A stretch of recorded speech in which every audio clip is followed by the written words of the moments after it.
Olá!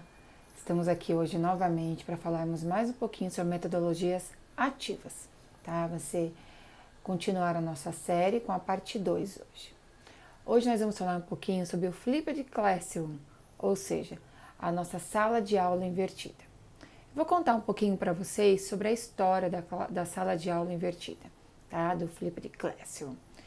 Essa história começou a tomar forma mais ou menos em 2007, com dois professores, o Bergman e o Aaron Sanz, dois norte-americanos que, percebendo que estava havendo muita evasão escolar, que os alunos do ensino médio principalmente estavam saindo antes do horário, ou seja, estavam perdendo o conteúdo, conversaram e chegaram à conclusão de que iam começar a gravar vídeos com conteúdos das aulas. Eram vídeos curtos, de no máximo uns 15 minutos, e eles começaram a colocar esses vídeos onde para os alunos a princípio assistirem, né, e se apropriarem um pouco do assunto que ia ser falado, o que estava sendo discutido na sala de aula, e para que eles não perdessem esse conteúdo.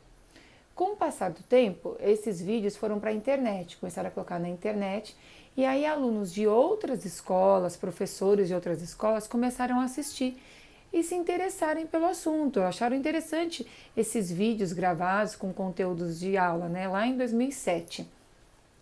E o que aconteceu? Esses vídeos passaram a fazer parte da aula. Aquela lição de casa, né, que a gente antes, ou muitas vezes acontece ainda hoje, né, eu falo antes, para esses americanos, tá? Eles passavam a aula expositiva e uma lição de casa para se aprofundar, para reforçar o conteúdo, estava sendo invertido.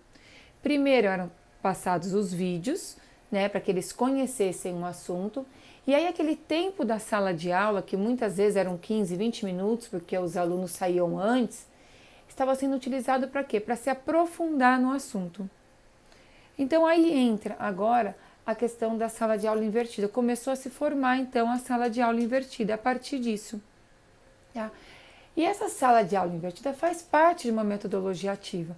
Voltando um pouquinho àquele primeiro vídeo, o que é uma metodologia ativa? É uma metodologia que coloca o aluno como protagonista do ensino e aprendizagem. E tomem cuidado quando a gente fala ensino-aprendizagem, porque nem sempre o ensino tem como consequência a aprendizagem, né? Então é ensino e aprendizagem. São duas coisas que muitas vezes estão dissociadas, tá certo? Então aí começou a se formar. E hoje nós temos a sala de aula invertida, né? Muitas escolas utilizam essa metodologia. Qual é o objetivo? O objetivo é desafiar o aluno, tá? O professor dá esse vídeo de uns 15 minutos, não pode ser muito extenso.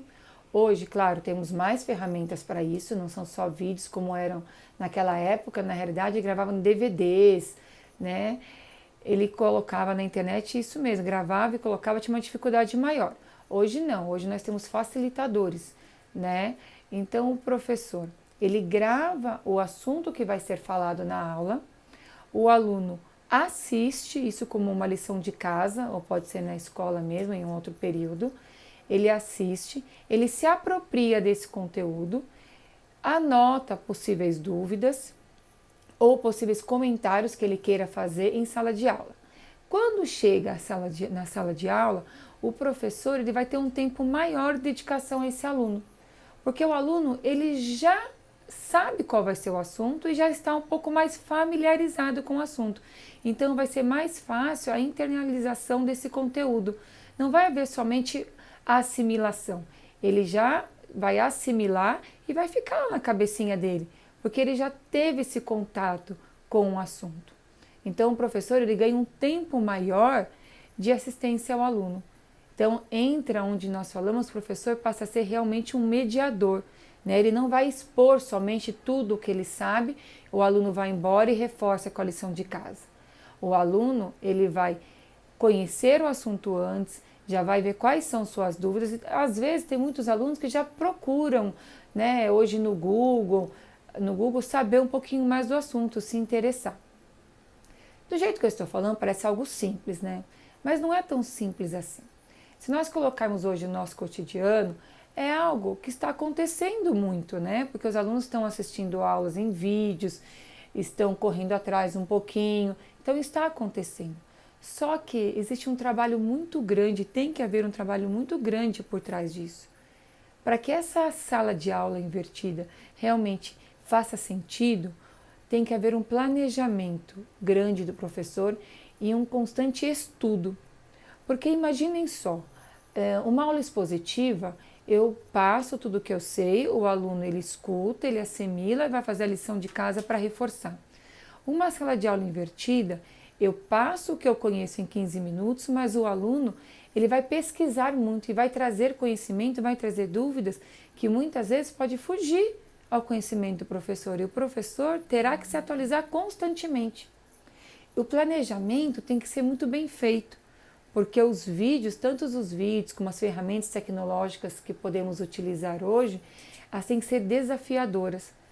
Eu não consigo alcançar um aluno, né, em pleno 2020 com um vídeo curto não de tempo, mas um vídeo raso, que não o desafie. Então o professor tem que fazer um planejamento muito bem feito e tem que seguir, na realidade, 2 pilares. Quais são esses 2 pilares? O de saber que competências ele quer alcançar e de fazer uma constante verificação de evidências. Não é aquela provinha final para saber o quanto ele sabe, para saber como ele está aprendendo e como ele deve prosseguir com isso. Quais desafios deve lançar em cima do conteúdo.